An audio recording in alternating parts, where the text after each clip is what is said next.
মূলত আজকে আম সরকারের ৬ মাস পূর্ণ হলো। ৬ মাসে একটা মূল্যায়ন তো করাই যায়। আবার বিরোধী দলেরও ৬ মাস বিরোধী দল হিসেবে তাদেরও মূল্যায়ন শুনতে চাইবো। জনজীবনের নানান সংকট এই সময়ে এসে আলোচনায় আসছে, সেগুলো নিয়ে কথা বলতে চাইবো। এর মধ্যে শেখ হাসিনা ফেরার বার্তা দিচ্ছেন।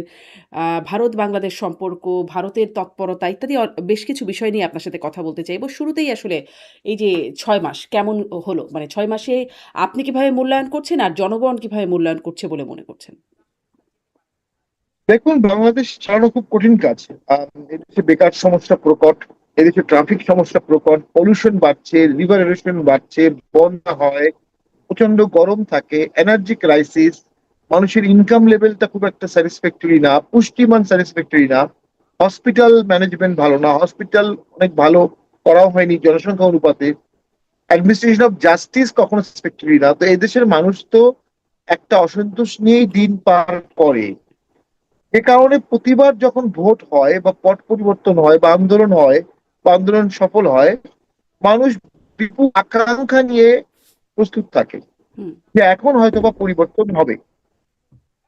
যেমন 5ই আগস্ট, কোনো সন্দেহ নাই তার আগে যে 36 দিনের জনগণের মোবিলাইজেশন, ইসলামিক দলগুলোর অ্যাক্টিভ পার্টিসিপেশন, বিএনপি শেষ মুহূর্তে পুরোপুরি অংশগ্রহণ, সব মিলিয়ে এতদিন পরে 90 সালের পরে একটা সরকারের পতন হলো, একটা এক্সাইল গভর্নমেন্ট এক্সাইলে চলে গেল। এটার মাধ্যমে মানুষের মনে হয়েছিল এখন হয়তো বা নতুন একটা বাংলাদেশ গড়া যাবে। এবং সেই সময় আমি অবাক হতাম, ছাত্ররা বুঝে না বুঝে বাজারে গিয়ে দাম নির্ধারণ করতো, আপনি দাম বেশি নিচ্ছেন, ট্রাফিকের দায়িত্ব পালন করেছে। ইসলামিক দলগুলো, চরমনাই পীর সাহেবের ভক্তরা ট্রাফিকে দায়িত্ব পালন করেছে। আমার কাছে মনে হয়েছিল এই শক্তিটাকে সঠিক পথে গাইড করতে পারলে হয়তোবা হয়তোবা নতুন একটা বাংলাদেশ গড়া সম্ভব ছিল। কিন্তু সেই সময়ের সরকার অথবা তাদের অ্যাডভাইজাররা, তার বুদ্ধিদাতারা, তারা সম্পূর্ণ বিভাজনের পথে হেঁটেছে। তারা আওয়ামী লীগ বিরোধী তীব্র জিঘাংসা, সেটার অনেক যৌক্তিক কারণ থাকতে পারে, কিন্তু আপনি যখন শপথ নেবেন, আপনি যখন দায়িত্ব নিবেন, সে দায়িত্ব থেকে আপনি কেন জিঘাংসা পালন করবেন? আপনি কেন 32 নম্বর ভাঙতে দিলেন? আপনি কেন আওয়ামী লীগের ব্যান করতে বাধ্য হলেন বা ব্যান করলেন এবং একটা একতরফা ইলেকশন উপহার দিলেন? যে ইলেকশন অন্তর্ভুক্তিমূলক ছিল না, ফেয়ার ছিল না, পার্টিসিপেটরি ছিল না, এটাই তো মূলত 14, 18 এবং 24 ইলেকশনের কালিমা। অনেকটা সেই কালিমারই ধারাবাহিকতার একটা ইলেকশন করলেন। আপনারা চাইলে অনায়াসে একটা ঐক্যমত জাতি সত্তা সৃষ্টি করতে পারতেন।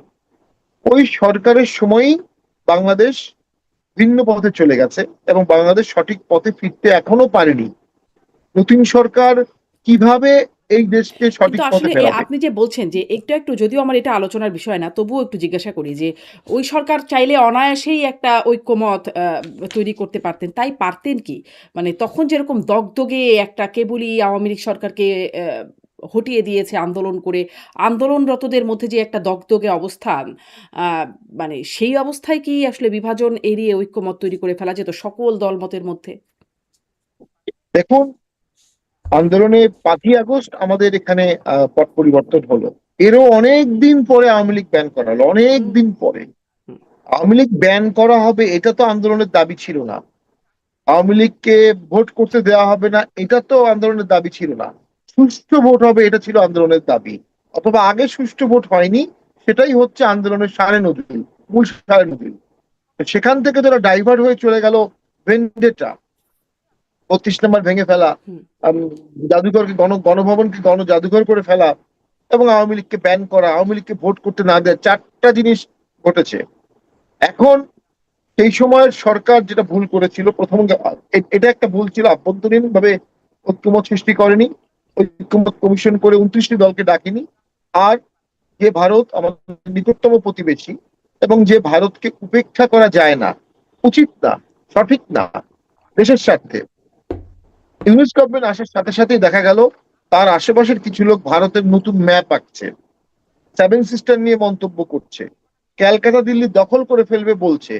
ফলে ভারত প্রথমে ইউনিশ সরকারকে প্রচন্ড ভাবে ওয়েলকাম করেছিল, কিন্তু পরের দিকে শীতলতা দেখিয়েছে এবং বলেছে নির্বাচিত সরকার ছাড়া তারা কোনো রিলেশনশিপ স্ট্যাবলিশ করবে না।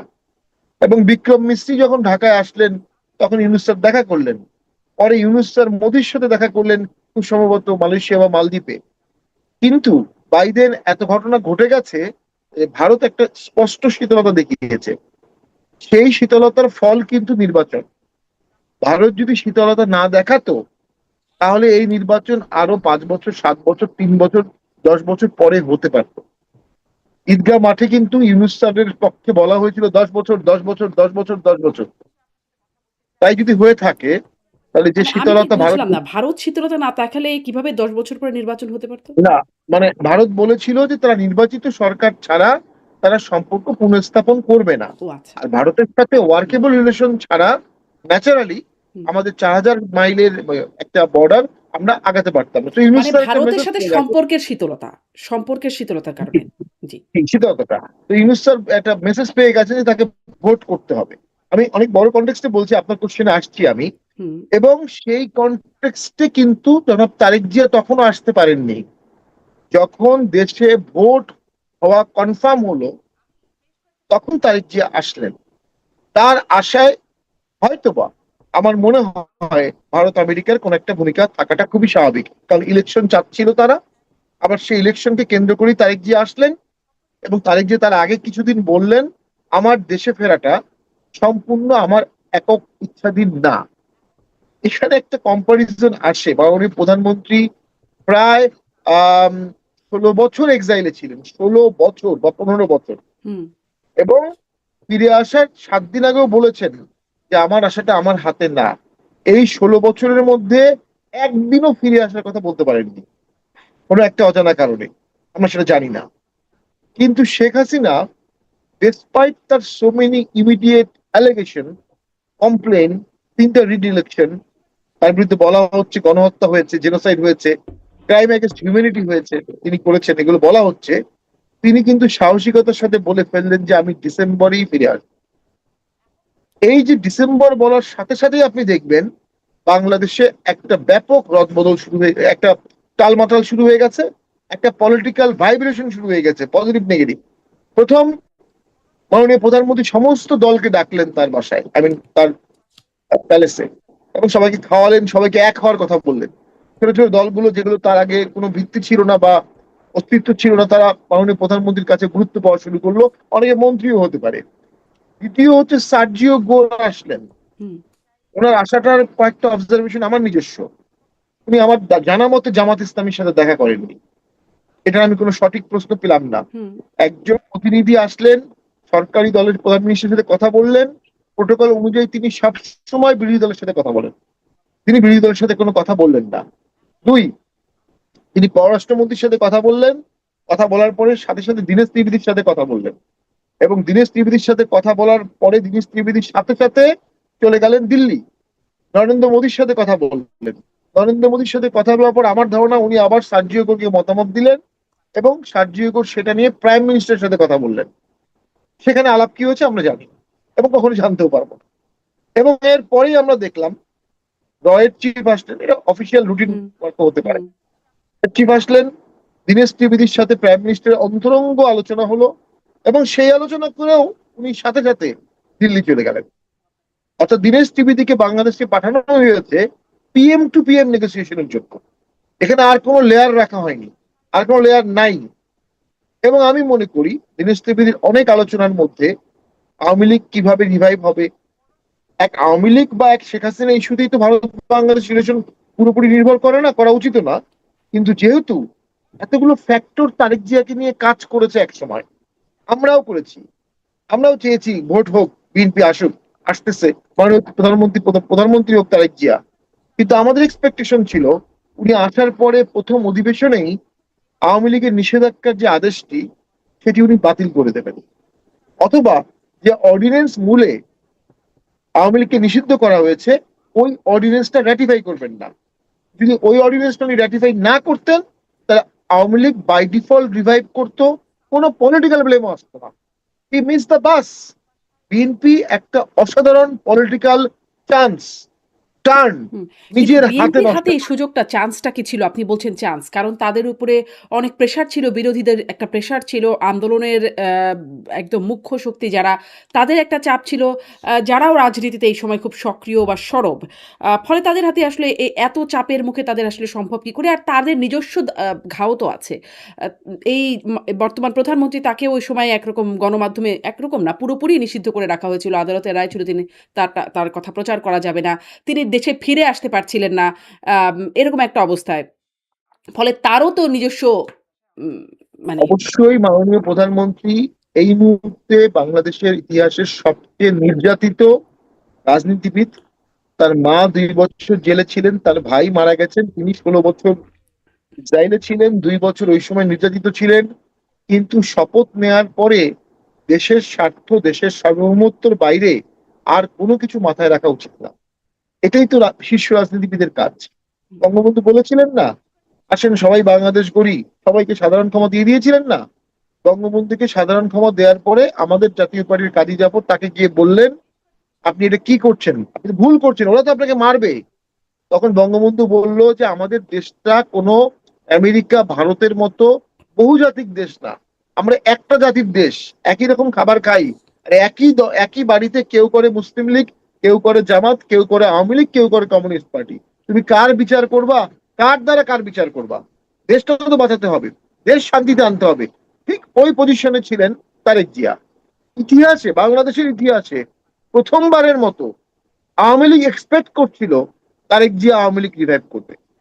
Can imagine that? কত হুম, বড় একটা অথরিটি, মোরাল জনাব প্রাইম মিনিস্টারের কাছে চলে আসছিল, কিন্তু উনি ইল অ্যাডভাইসড হয়ে ওই সুযোগটা নিলেন না। আপনি এখন চাপের কথা বলছেন, এখন চাপের কথা যদি বলেন, চাপ তো এখনো আসবে, আরো বেশি চাপ আসতে পারে। আপনি জামাত এনসিপির চাপে একটা পজিটিভ পলিটিক্স কে অ্যাভয়েড করলেন, আপনার দেশ চালাবেন কিভাবে? দেশ চালানোর চাপ আসবে না? বেতন দেওয়ার চাপ আসবে, চাকরির চাপ আসবে, ফরেন ইনভেস্টমেন্ট আসবে না, বর্ডার ক্রাইসিস হবে। আওয়ামী লীগ একটা যথেষ্ট শক্তিশালী দল, তারা যদি কনস্ট্যান্ট ডিস্টার্ব করে, সেই চাপ আপনি সামলাবেন কিভাবে? আর কি করবেন? 1 লক্ষ আওয়ামী লীগ মেরে ফেলবেন? 1 কোটি আওয়ামী লীগ মেরে ফেলবেন? 10 কোটি আওয়ামী লীগ, 3 কোটি আওয়ামী লীগকে জেলে নেবেন? এটা তো কোনো রাষ্ট্র পরিচালনার থিওরি হতে পারে না। এটা এটা সলিউশন করেই ওনাকে নতুন গভর্নমেন্ট চালাতে হতো। এই সলিউশন না করে উনি ফ্যামিলি কার্ড, কৃষক মানে বিএনপি কৃষক কার্ড, প্রবাসী কার্ড বা অন্য যত কার্ডই দিক, দেশ চালাতে হোঁচট খেতে হবে বিএনপি কে। পলিটিক্যাল সলিউশন না করে কোনো ইকোনমিক ড্রাইভ দিলে এটা কার্যকর হবে না, কোনো ইকোনমিক ড্রাইভ ইফেক্টিভ হবে না।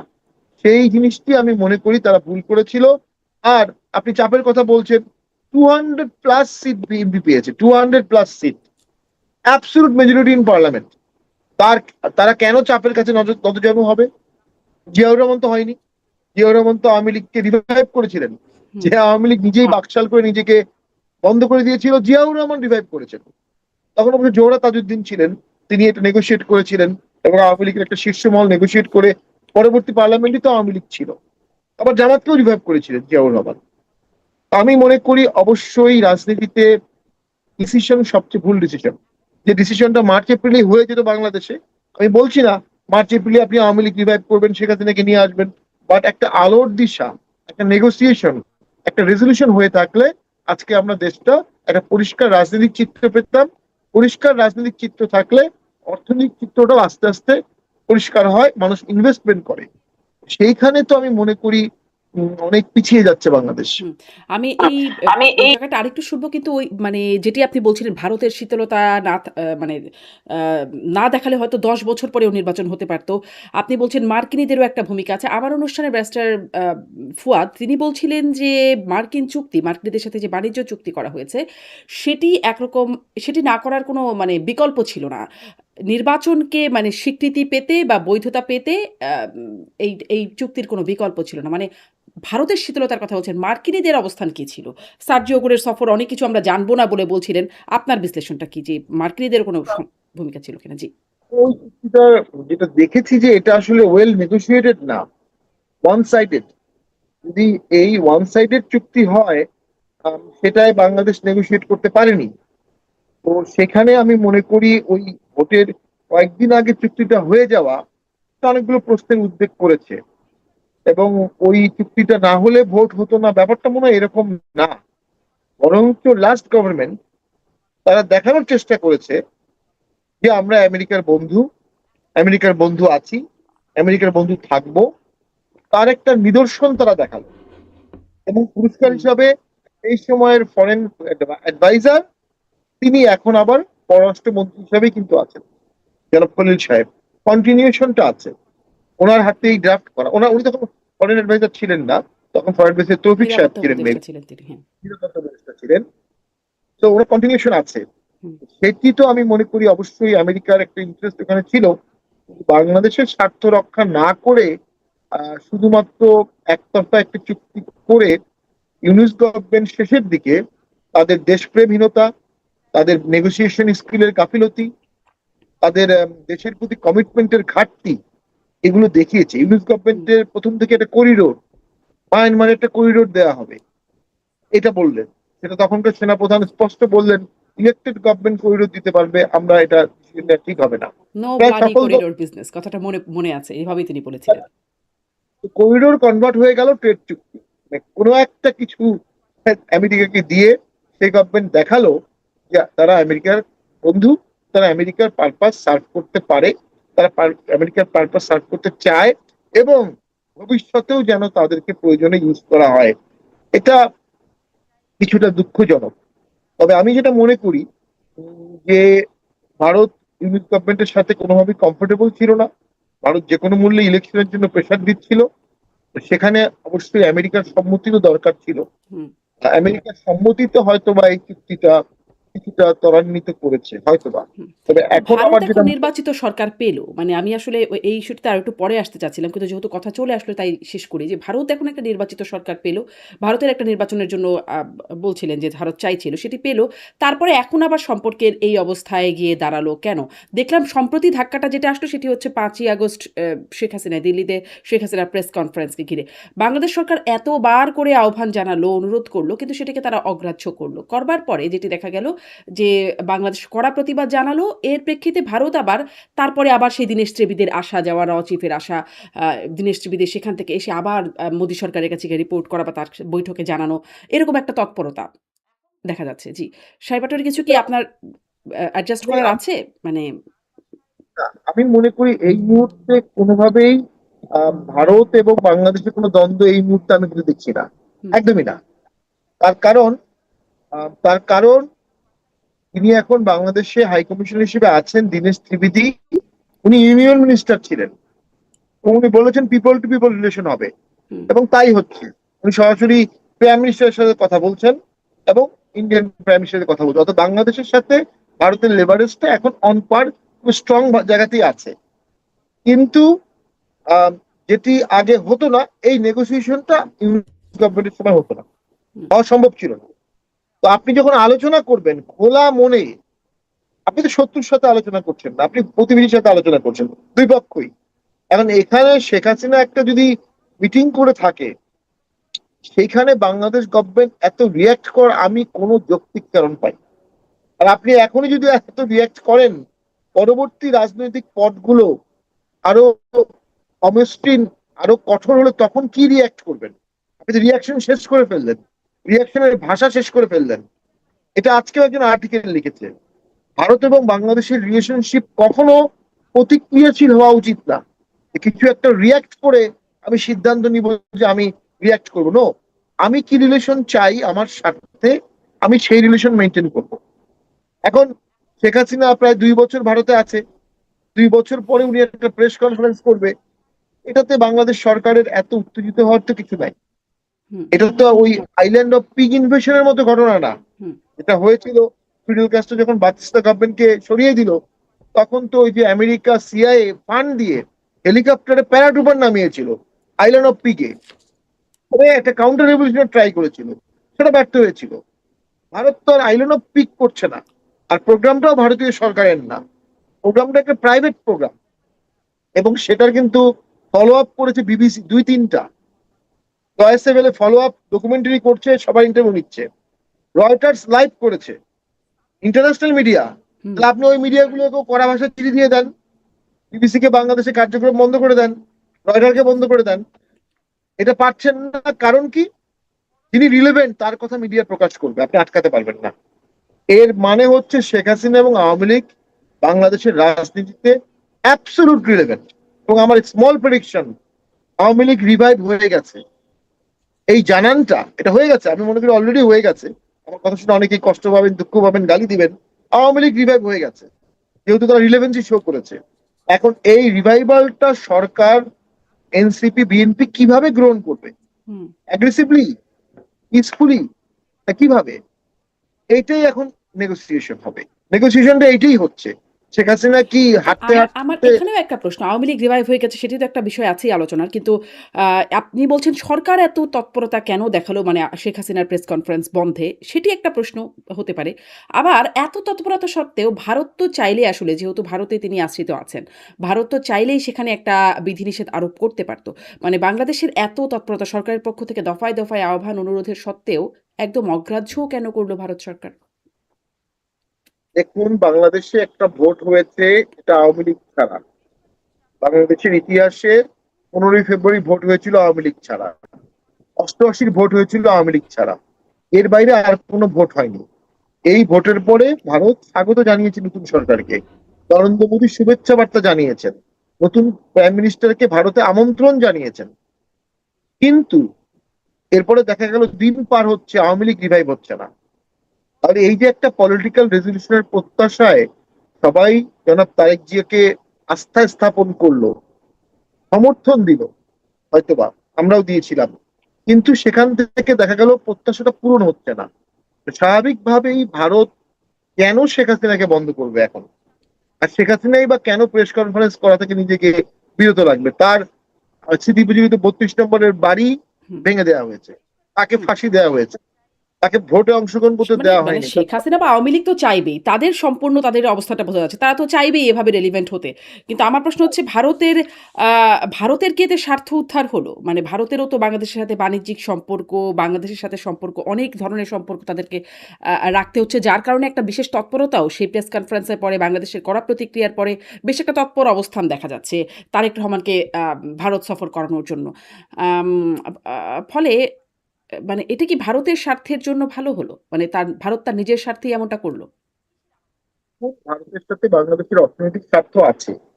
ভারতের বিশাল ইকোনমির তুলনায় আমি মনে করি ওই স্বার্থটা খুব একটা, এটা ডিমিনিমিস, ট্রিভিয়াল। হুম, তাদের মূল স্বার্থ হচ্ছে 18 কোটি লোকের বাংলাদেশ যেন কখনো ইসলামিক টেরোরিস্ট বোম না হয়।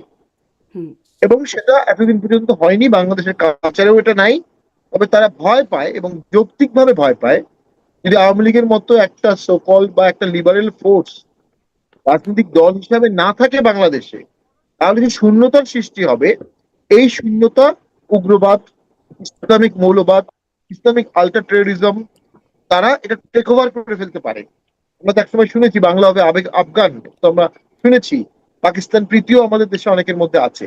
তো সেখান থেকে ভারত যৌক্তিকভাবেই চাবে সকল দলের সহাবস্থান বাংলাদেশে থাকুক, হুম, কারণ সেটা পলিটিক্সে ভারসাম্য থাকবে এবং উগ্রবাদকে কন্টেইন করবে ডেমোক্রেটিক ওয়েতে। সেজন্য ভারত স্বাভাবিকভাবেই চাবে আওয়ামী লীগ রিভাইভাল না হওয়া পর্যন্ত তার এই ব্রডার সিকিউরিটি পারপাস, তার বর্ডার সিকিউরিটি কনসার্ন, এটা কখনোই সার্ভ হবে না। এবং সে সবসময় এখানে থ্রেটে থাকবে। আওয়ামী লীগ রিভাইভ হলেও থাকবে, এবার আওয়ামী লীগ রিভাইভ না হলে আস্তে আস্তে অটোমেটিক্যালি বাংলাদেশে আলট্রা ইসলামাইজেশন জেকে বসতে পারে, অলরেডি জেকে বসেছে। এটাকে ভারসাম্য করার ক্ষমতা বিএনপির নাই, কখনো ছিল না। আপনি কি মনে বিএনপি করেন মানে মধ্যবর্তী। আপনার কথা থেকে এই যে উগ্রবাদের কথা থেকেই মনে হচ্ছে যে সম্প্রতি সময়ে বেশ কিছু জঙ্গি তৎপরতা দেখা যাচ্ছে। যেমন ধরেন সাভারে দফায়, দফায় বোমা পাওয়া গেল, আশুলিয়ায়, কেরানীগঞ্জে বোমা বিস্ফোরণের ঘটনার কদিন আগে বরিশালে তো আদালত প্রাঙ্গণে বোমা বিস্ফোরণে একজন নারী নিহতই হলেন। সম্প্রতি এরকম বিভিন্ন জায়গায় টুকটাক ঘটনা ঘটেই যাচ্ছে একের পর এক। এগুলো কি তারই একটা মানে প্রতিফলন বা প্রতিক্রিয়া? নাকি এগুলো অন্যরকম বিচ্ছিন্ন ঘটনা? এগুলো ঘটনার আসলে সঠিক তথ্য ব্যাখ্যা করা অত্যন্ত কঠিন। জঙ্গি জঙ্গি খেলা তো বাংলাদেশে অনেক পুরনো। হুম, তো এই খেলাটা খেলা হয়, অনেকবার খেলা হয়। আবার যখন বাংলাদেশে একসাথে 63 জেলায় বোম ফুটেছে, তার আগের দিনও জামাত বলেছে বাংলা ভাই মিডিয়ার সৃষ্টি। অথচ তখন মেইন স্ট্রিম সমস্ত পত্রিকায় বাংলা ভাইয়ের কাহিনীগুলো লেখা হচ্ছে। কিন্তু জামাতের মন্ত্রী বলেছেন বিডিআর সৃষ্টি। 63 জেলায় বোম ফাটার পরে সবার টনক নড়লো, তখন টাস্ক ফোর্স করা হলো। 2003, 2004, 2005 সালের কথা বলছি। হুম। জঙ্গি তো বাংলাদেশে হয়েছে। আবার শেখ হাসিনার সময় একটা ঘটনা ঘটেছিল, একজন সাংবাদিক বলেছিলেন ইনফরমালি তিনি একজন জঙ্গির ডেড বডি ঠান্ডা পেয়েছেন, অনেক ঠান্ডা। বলা হলো যে তাকে মারা হয়েছে ইনস্ট্যান্টলি, কিন্তু তার বডিটা ঠান্ডা ছিল। তো এগুলো তো অনেক ধরনের নাটক সাজানো হতে পারে। হুম। বাংলাদেশে এখন যে জঙ্গিবাদের নিদর্শনগুলো দেখা যাচ্ছে, এগুলো নাটকও হতে পারে, আবার সঠিকও হতে পারে। তবে এদেশে জঙ্গিবাদের বীজ বপন করা সহজ। তার কারণ দরিদ্র প্রবণ দেশ, এখানে ভারত বিরোধিতা আছে, আওয়ামী লীগ বিরোধিতাও ছিল, আছে। এখানে খুব দ্রুত ইসলামিক বিভিন্ন তকমা দিয়ে, বিভিন্ন হুম। অপপ্রচার মানে দিয়ে। এখন কেন নাটকটা? এখন কি এখনকার ঘটনাগুলোকে কি আপনি নাটক বলবেন? যে এখন নাটকও হতে পারে? মানে ধরেন আওয়ামী লীগ আমলে আমরা শুনতাম ওই যে হাসানুল হক ইনুর সাথে শেখ হাসিনার একটা ফোনালাপের মধ্যে শুনেছিলাম যে জঙ্গি কার্ড খেলে দেব। হাসানুল হক ইনু বলছেন। তো এখনো কি সেরকম খেলার কিছু আছে?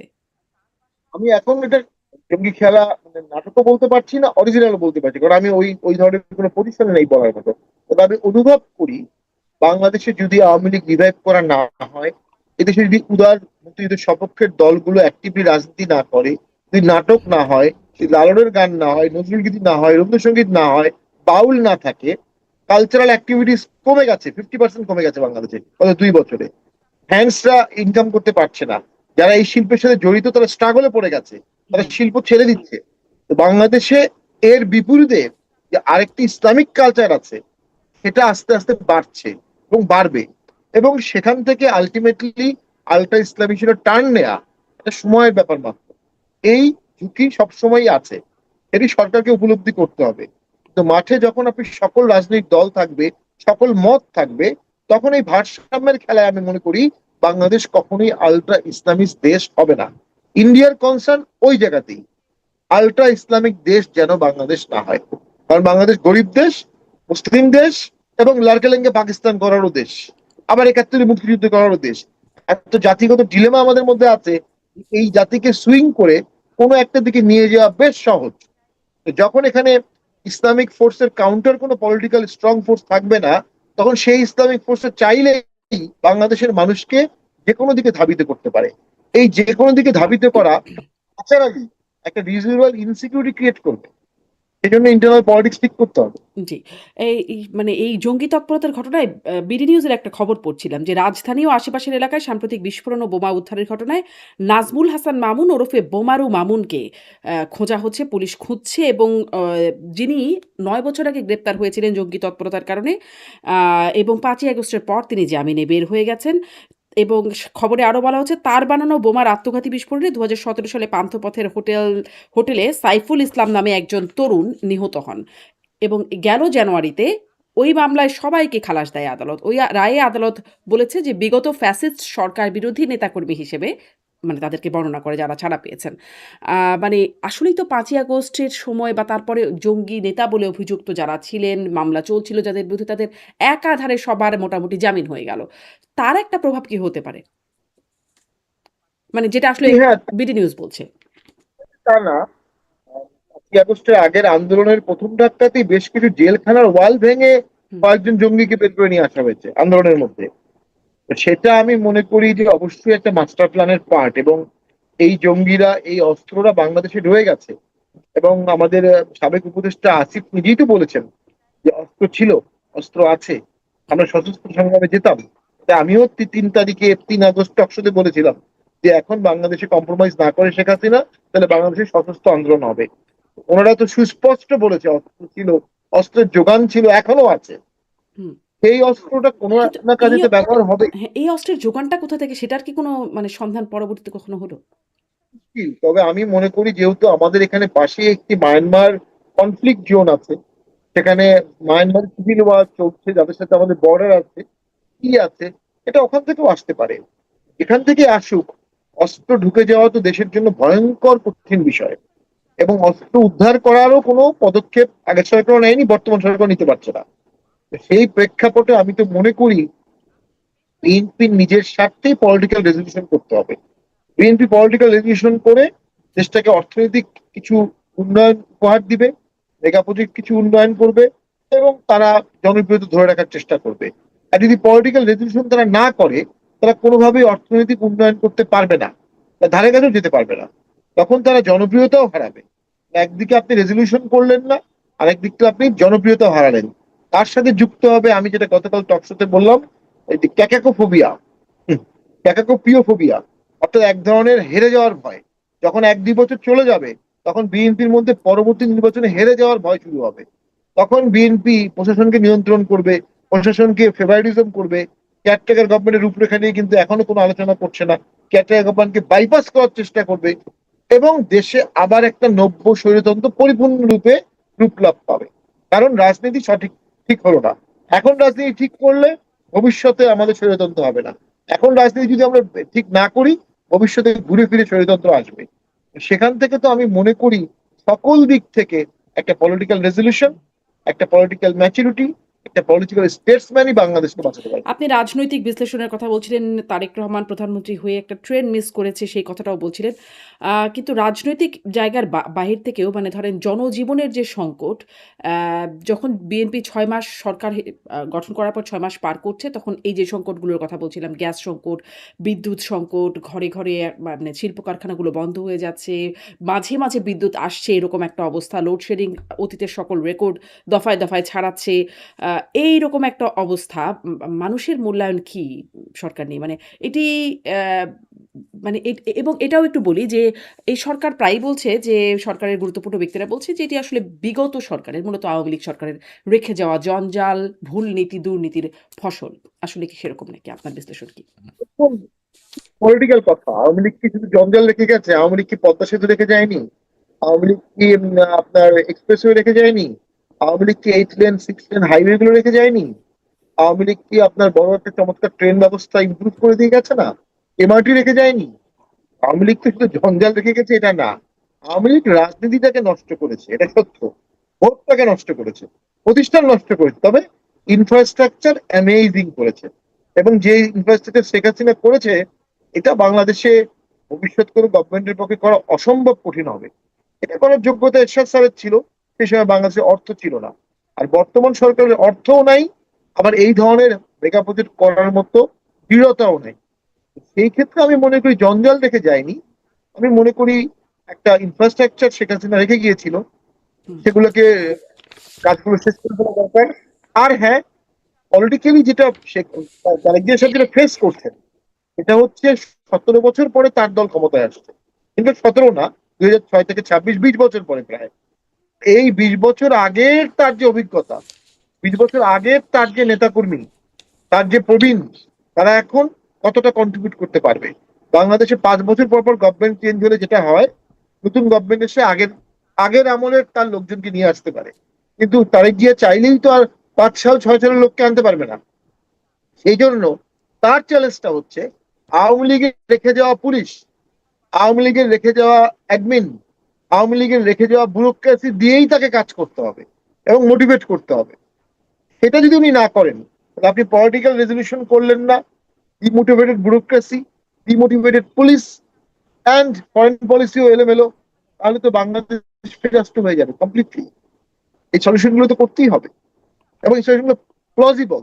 ইন্ডিয়া কিন্তু নিজে থেকে এসে সমাধান করতে চাচ্ছে ফর দ্য ফার্স্ট টাইম। বা আমি অনেক দিনে বলবো যে বাংলাদেশে ইন্ডিয়া যথেষ্ট মর্যাদাপূর্ণ ভাবে বাংলাদেশের সাথে বন্ধুত্বপূর্ণ সম্পর্ক রাখার সর্বোচ্চ চেষ্টা করছে। আমি একটা কথা বলি, যখনই রিজিওনাল বা ইন্টারন্যাশনাল সুপার পাওয়ার গুলো খুব বিনয়ের সাথে কোনো সমাধান করতে চায়, কিন্তু সমাধানটা পলিটিক্যাল গভর্নমেন্ট করে না, তখন তার মানে কিন্তু এই গভর্নমেন্টের জন্য একটা ডিজাস্টার অ্যাওয়েটিং।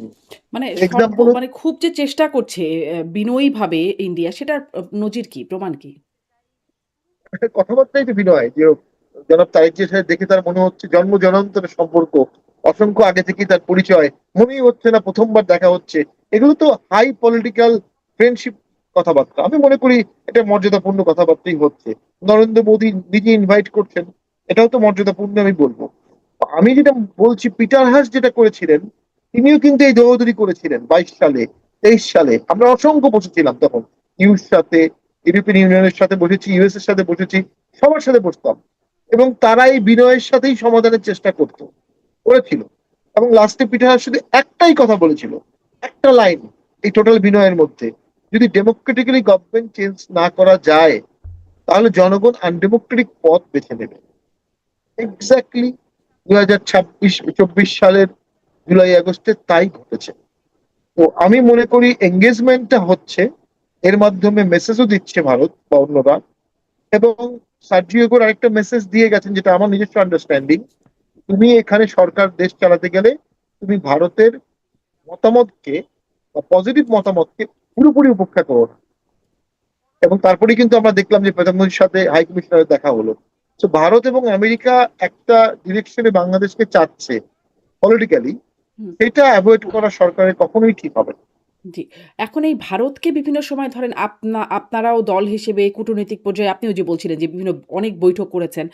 আ বিভিন্ন সময় ভারত বার্তা দিয়েছে জাতীয় পার্টিকে, সেই ধরেন ১৪ এর নির্বাচনের আগে সুজাতা সিং এসে ভারতের পররাষ্ট্রমন্ত্রী তিনি এসে আ হুসেইন মোহাম্মদ এরশাদকে কিভাবে চাপ দিলেন নির্বাচনে অংশগ্রহণ করার জন্য, সেটা যেমন খবর হয়েছিল। আবার ২৪ এর নির্বাচনের আগে জিএম কাদের জাতীয় পার্টির চেয়ারম্যান তিনি তখন গেলেন ভারতে এবং এসে বললেন ভারতের সাথে অনেক খোলামেলা আলোচনা হয়েছে অনেক গুরুত্বপূর্ণ বিষয়, কিন্তু অনুমতি ছিল না, ভারতের অনুমতি ছিল না বলে তিনি আসলে সে সময় সে বিষয়গুলো বলেন নাই। ফলে অনেক রকম বার্তা বা যোগাযোগ ছিল।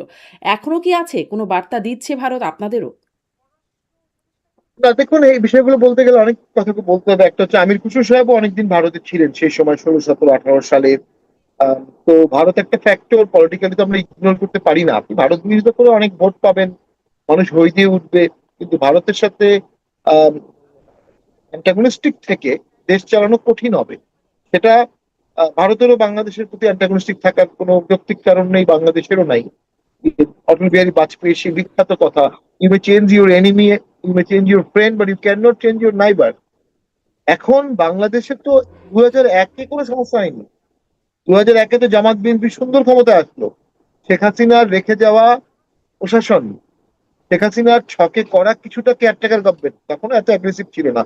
তাদের অধীনে শেখ হাসিনা অনেক ভোট পেল, কিন্তু আসন পেল 58টা, হেরে গেল, কোনো সমস্যা নেই। কিন্তু সমস্যা হলো কখন? যখন 10 ট্রাক অস্ত্র ঢুকে গেল। সমস্যা হলো কখন?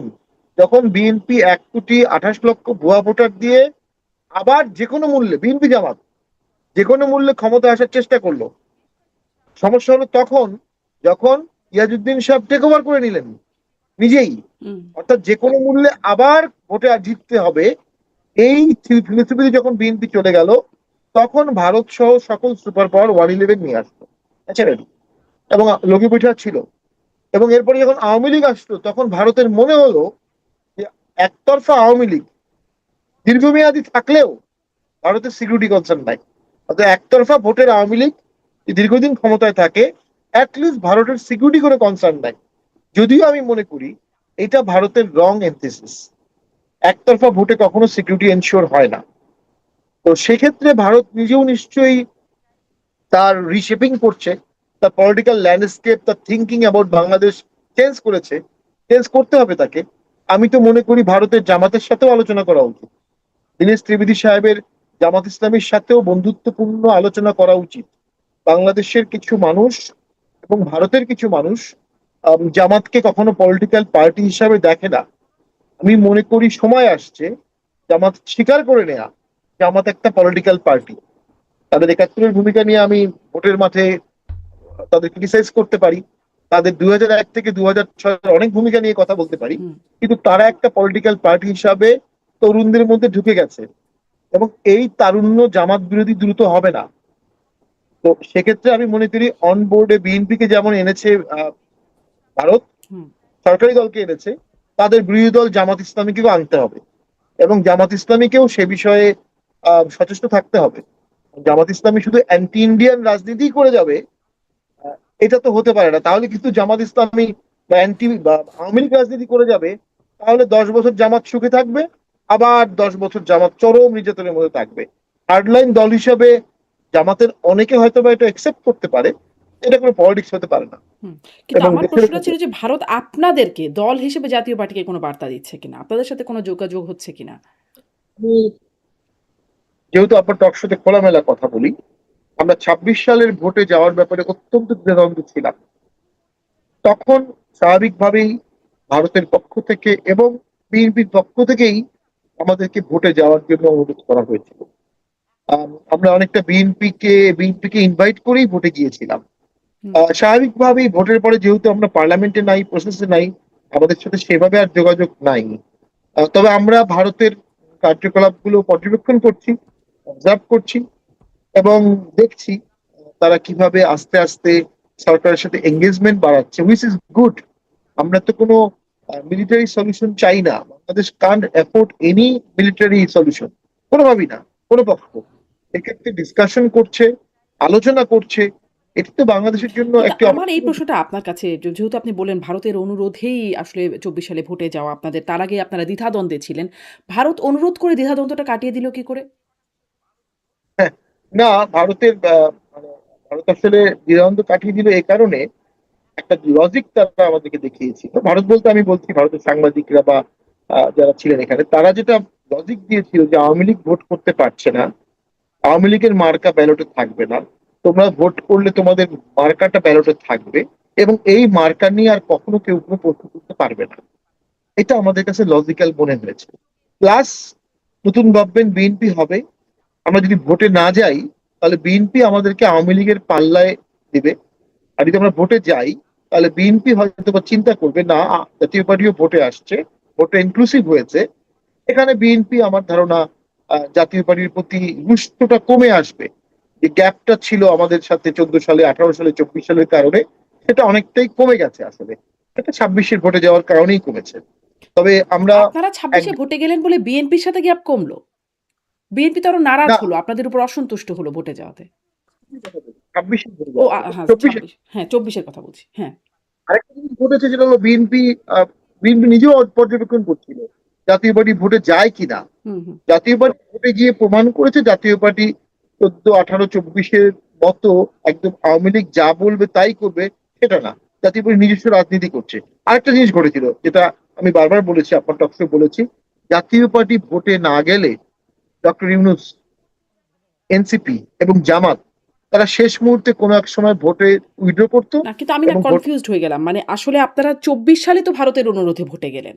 আমি তো সেই প্রশ্নটা করছিলাম যে ২৪ সালে সেই দ্বিধাদ্বন্দ্ব আপনাদের কেটে গেল কি করে?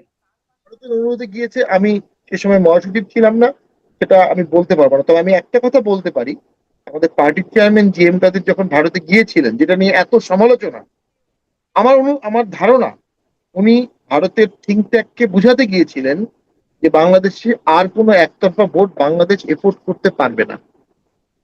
যে কথাটি উনি লজিক্যালি বলার চেষ্টা করেছিলেন, ভারত সেটা শুনেছে কিনা সেই সময় ভারতের থিঙ্ক ট্যাঙ্ক, সাংবাদিকরা, আমি জানি না। বা তিনি এটা চেষ্টা করেছিলেন যে 24-এর ভোটটা করা হলে একতরফা, এটা দেশের জন্য ভালো কনসিকুয়েন্স আনবে, আসবে না, এবং ভারত বাংলাদেশের বন্ধুত্বেও এটা স্থায়ী দাগ পড়তে পারে। 24-এ কিন্তু প্রমাণ হলো যে জনাব জিএম কাদেরের এনথিসিসটা সঠিক ছিল। এখন 24-এর ভোটে যাওয়ার ক্ষেত্রে সেই সময় যেটি ঘটেছিল, উনি যখন ভারতে ছিলেন ঠিক সেই সময়ই দেখা গেল রওশন এরশাদকে চেয়ারম্যান করে একটা বিবৃতি দিয়ে দিয়েছিল জাতীয় পার্টির একাংশ। অর্থাৎ উনি ভোটে যাবেন না, সাথে সাথে জাতীয় পার্টিকে ভেঙে আরেকটা অংশকে ভোটে নিয়ে যাওয়া। উনি সেই ঝুঁকিটা নেননি দলের স্বার্থে, দলটা বাঁচানোর স্বার্থে। দল বাঁচাতে গেলে তো অনেক সময় ভ্রান্ত কাজ জেনে শুনে বুঝে করতে হয়।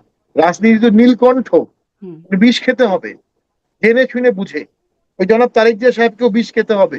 আওয়ামী লীগ উনি পছন্দ করুক না করুক, ওনার আওয়ামী লীগকে অ্যালাউ করতে হবে। হুম। শেখ হাসিনাকে উনি পছন্দ করুক না করুক, আচ্ছা। শেখ হাসিনার মানবাধিকার ওনাকেই দেখতে হবে, কারণ উনি প্রধানমন্ত্রী, ওনার কোনো অপশন নাই। উনি যে চেয়ারে বসছেন, এই চেয়ারের ব্যক্তিগত রাগ ক্ষোভ দুঃখের কোনো স্থান নাই। হুম। এটা প্রফেশনালি ওনাকে হ্যান্ডেল করতে হবে। তবে উনি যদি হ্যান্ডেল করতে পারেন তাহলে সেক্ষেত্রে দেখুন, উনি কিন্তু কখনো বাংলাদেশে বৃহৎ কোনো আন্দোলন করার সুযোগ পাননি, বৃহৎ কোনো মুক্তিযুদ্ধ করার সুযোগ পাননি। ওনার এই সহাবস্থান সৃষ্টিটাই ওনাকে ওনার বাবার মতো মহান করতে পারে। জি। এখন সহাবস্থান সৃষ্টির মতো অবস্থা তো নতুন করে আর কিছু দেখা যাচ্ছে না। বিশেষ করে তার প্রতিক্রিয়া ভারতের সাথে প্রতিক্রিয়া এই বিষয়গুলোর প্রেক্ষিতেই যেটি দেখা যাচ্ছে। কিন্তু আমি ওই জায়গাটা একটু ক্লিয়ার হই। আমি একটু গুলিয়ে ফেলেছি। আমাকে মাফ করবেন যে আপনারা ভারতের অনুরোধেই নির্বাচনে গেলে এটা ২৪ এ না ২৬ এ? 24-এর ব্যাপারে আমার মন্তব্য করার কিছু নাই। তাহলে তবে ২৬ এ। 26-এ, আচ্ছা। 26-এ আমরা বিভিন্নভাবে ভাইব পাচ্ছিলাম যে ভারত হুম, চাচ্ছে যেন জাতীয় পার্টিও ইলেকশনে যায়। আচ্ছা। একটু এবারে মানে জামাতে ইসলাম নিয়ে কথা বলছিলেন যে তরুণদের মধ্যে ঢুকে গেছে। জামাতে ইসলাম একটা পলিটিক্যাল পার্টি হিসেবে এখন প্রতিষ্ঠিত। তাদেরকে মানতে হবে পলিটিক্যাল পার্টি হিসেবে। তরুণদের মধ্যে ঢুকলো কি করে? মানে এত বছর তো জামাতে ইসলামকে যতভাবে সম্ভব দমন করার চেষ্টা করা হয়েছে, নিষিদ্ধও করা হয়েছিল শেষমেশ এসে। তাদের নিবন্ধন বাতিল আরো আগে থেকে। তরুণদের মধ্যে তারা এত ঢুকলো কি করে? এটা অনেক বড় একটা স্পেকট্রামের ডিসকাশন, মানে আমার মতামত ছিল একটা হচ্ছে বারবার একতরফা ভোট হচ্ছে, সেই ভোটে একতরফা ভাবে আওয়ামী লীগ ক্ষমতায় আসছে, এটাকে বিএনপি ঠেকাতে পারছে না, মানে প্রথাগত রাজনীতি থেকে ঠেকাতে পারলো না।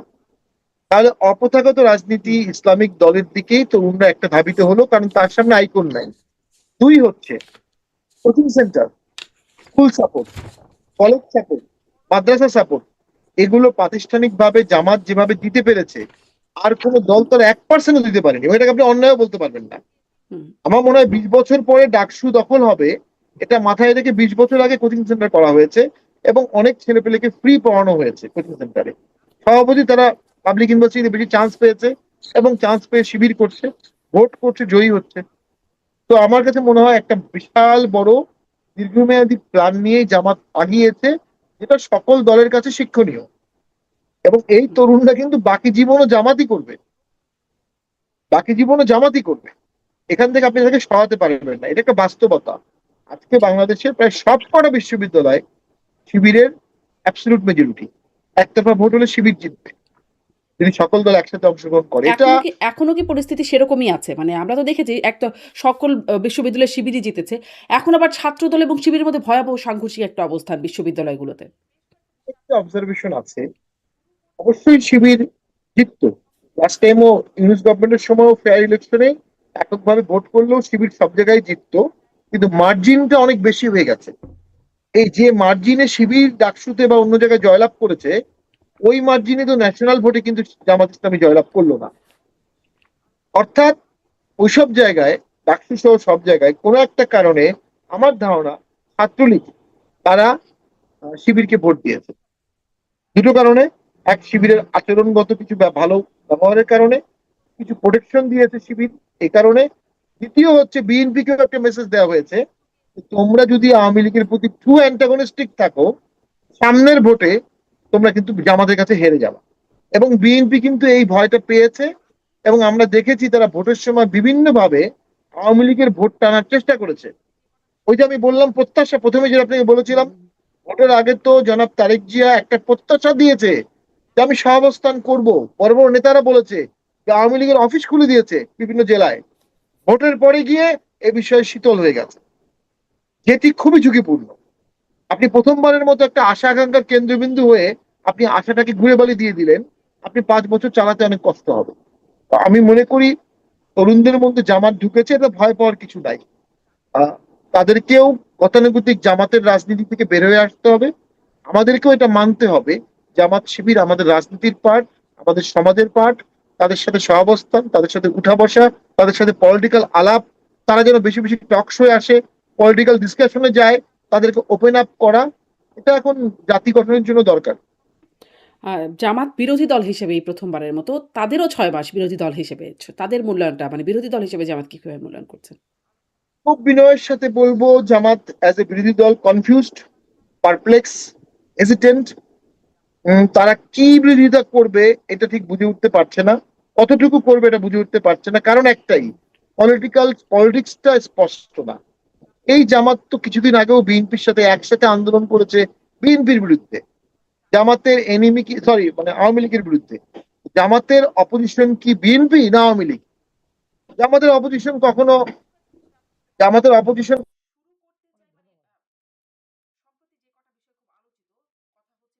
জামাতের অপোজিশন কখনোই বিএনপি না, বিএনপির অপোজিশন কখনোই জামাত না। কৃত্রিম ভাবে এটাকে দেখানোর চেষ্টা করা হলে স্বভাবতই এটা ওয়ার্কেবল হচ্ছে না। পাশাপাশি জামাতের যে সমস্যাটা হয়েছে, তাদের একটা বড় অংশের এমপিরাই লোকাল অ্যান্ড ভোকাল না। জামাতে যেহেতু নিজস্ব মুক্ত বুদ্ধির চর্চা নাই, এক্স টেম্পো পার্লামেন্টে সরকারকে দায়বদ্ধ করা, মন্ত্রীকে দায়বদ্ধ করার যে দক্ষতা, সে প্র্যাকটিসটাও জামাতের ছিল না। পাশাপাশি ন্যাচারালি সেই দায়িত্বটাও তারা পালন করতে পারছে না, পারবে না। আমার কাছে মনে হয় এই সংসদটা অকার্যকর হতে যাচ্ছে। এই সংসদ কার্যকর হবে না এবং আমি গতকালকে বলছি, আজকেও বলছি, তার একটা নিদর্শনও আছে। এখন পর্যন্ত সংসদের স্ট্যান্ডিং কমিটিগুলো করা হয়নি।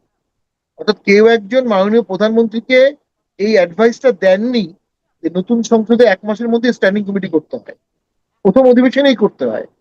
তো এটা ওভারলুক হয়ে গেছে। এর মানে মন্ত্রীরা বল্গাহীন পাওয়ার পাচ্ছে। মন্ত্রীদের দায়বদ্ধের জন্য সংসদ নাই, আবার স্ট্যান্ডিং কমিটিও নাই। হুম, তাহলে তো দায়বদ্ধহীন একটি সরকার, দায়বদ্ধহীন মন্ত্রণালয় করাপ্টেড হতে বাধ্য, অ্যাবসলিউটিজম হতে বাধ্য। Absolutism will turn into authoritarianism, authoritarianism turn into আমাদের নেক্সট ইলেকশনের উপর ইম্প্যাক্ট পড়ে যাবে। এই সাইকেলটা তো নষ্ট হয়ে গেছে ভারসাম্য না থাকার কারণে। আমি মনে করি না জামাত বিরোধী দল হিসেবে